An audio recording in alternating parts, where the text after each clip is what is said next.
Hey guys, today I'm going to talk about marriage and family, and it's actually one of my favorite chapters. I took a graduate class in it.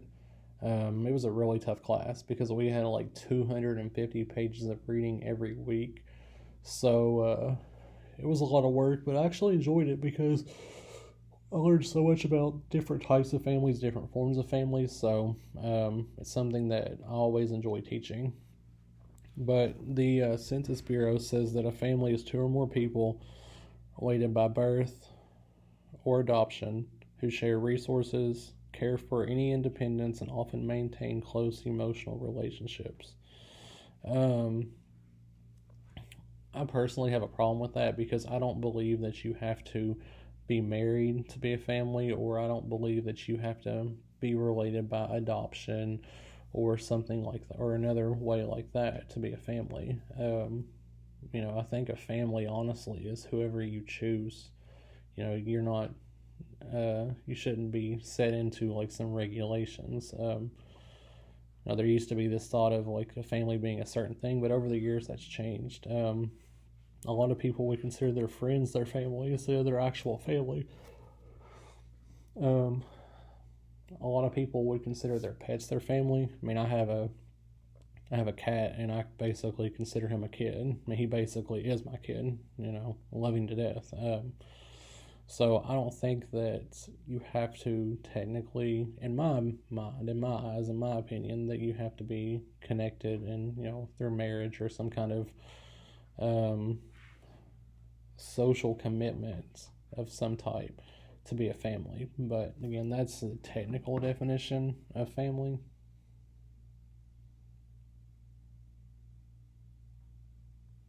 Um, but there are different types of family that I'm going to talk about.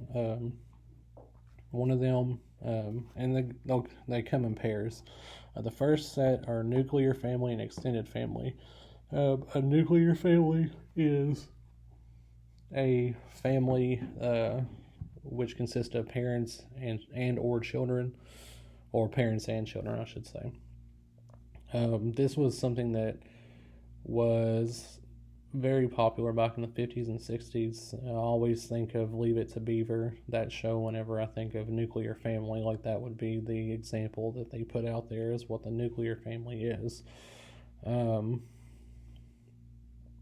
but the thing is, there's this what's the word I'm looking for?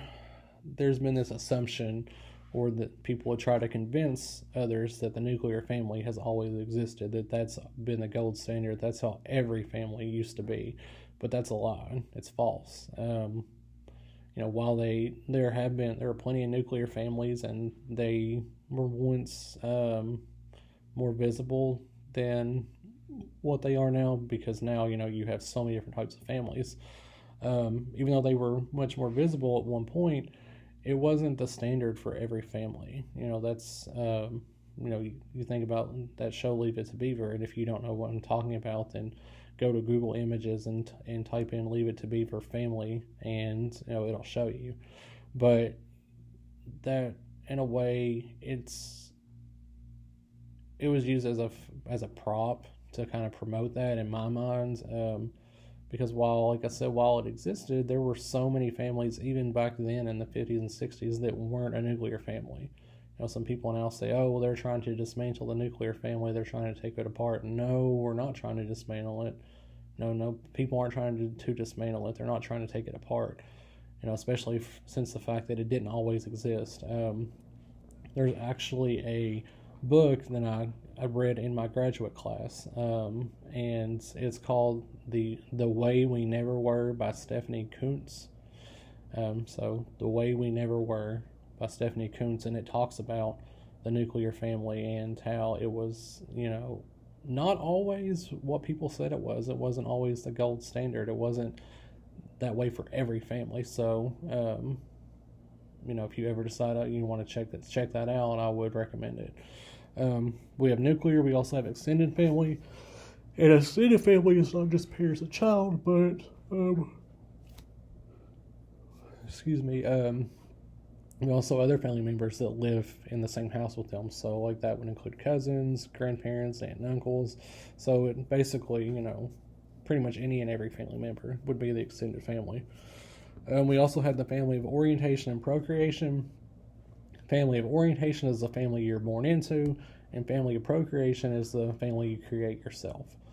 So some people, they don't have much to do with their family of orientation, for whatever reason they might be estranged from them or whatever the case may be, whereas some people are much closer to them. Then you've got the family of procreation, where some people put a lot of emphasis on that, and kind of, at that point they might kind of forget about the family where they come from. We see examples of that a lot. But again, family of procreation is the family you create, whereas the family of orientation is the family that you come from.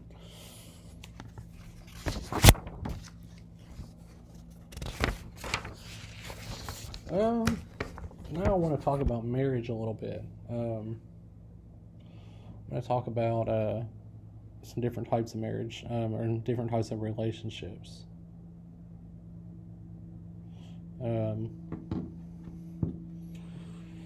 There is monogamy and there's also polygamy. Monogamy is a marriage between two people. So you're just with one person and only one person. Whereas polygamy, you have more than one spouse or more than one partner, significant other, whatever you want to call it. Because again, this doesn't just apply to marriage, but it can be just relationships in general. But polygamy, with an MY at the end, that's the general term for people with more than one significant other.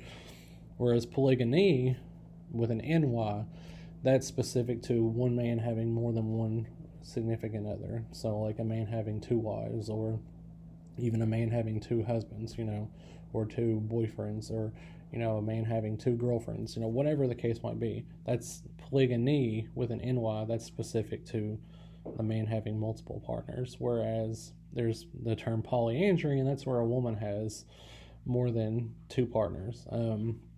You don't see that one a lot, just because of the fact that usually women, they do earn less than men. And I mean, let's be honest, trying to be married to one person or date just one person is hard enough without even trying to think about dating two people.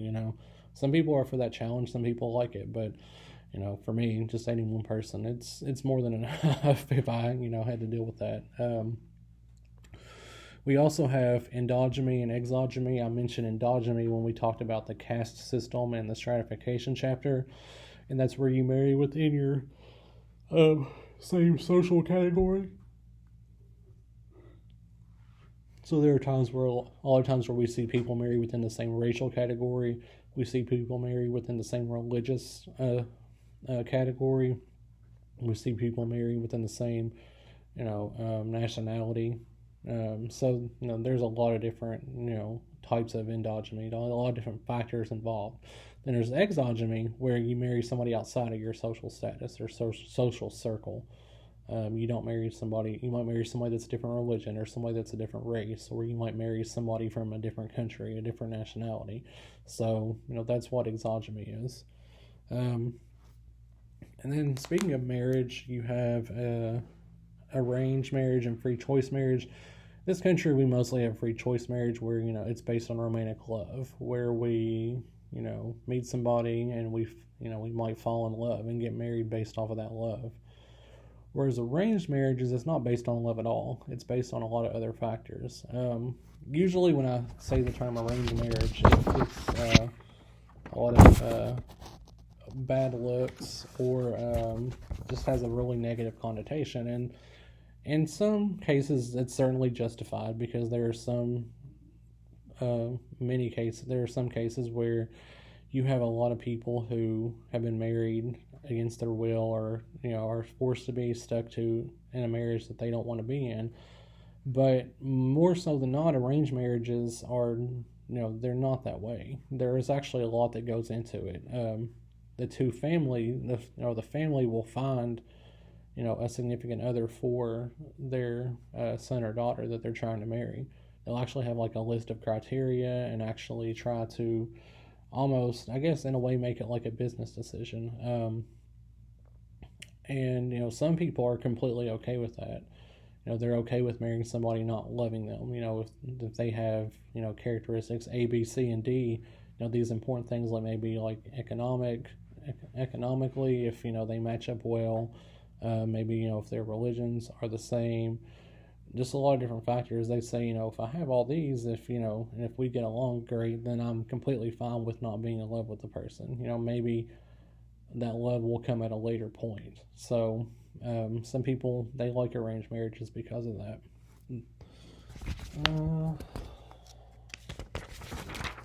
Would I want to be put in an arranged marriage? No, I think I would like my choice. I mean, if I had a group of people who knew me really well and went through and really tried to set me up with somebody who they thought I would really enjoy, somebody that I would like being with, so it would be something to consider. But again, I think I would personally like to pick out the person I'm going to be with. One other term I want to mention is cohabitation, and that's living with somebody before marriage. A lot of people would think that cohabitation is a good way to see if you're compatible, because you live with that person, you see if if being married would work out. But in reality, that's not the case. Like I said, logically you would think it would, but it's not. When it comes to cohabitation, if you cohabitate, you're more likely to be divorced than if you don't cohabitate before marriage. I'm not saying if you cohabitate, you're going to get divorced. I'm not saying that, but I'm saying the chances are more likely. And it's because of expectations. The label of marriage puts a lot of expectations on a couple. If you've lived with somebody for a number of years and you get married, should things change? No, they really shouldn't. But they do, because of those expectations, both external and maybe internal. And it's not just expectations. Sometimes people just they just change. They grow apart. The living arrangement just for whatever reason just doesn't work anymore. So people that cohabitate, like I said, they're more likely to get a divorce. I'm not saying if you cohabitate you will get divorced. I'm not saying that, because my oldest sister, she cohabitated with her future husband, and they've been married for 25 years. And then another one of my sisters, she cohabitated with her future husband, and they've been together married for 20 years. So so those that obviously shows you that, hey, cohabitation before marriage can work out. But that's all I'm going to get into for this chapter, so I will talk to you guys later.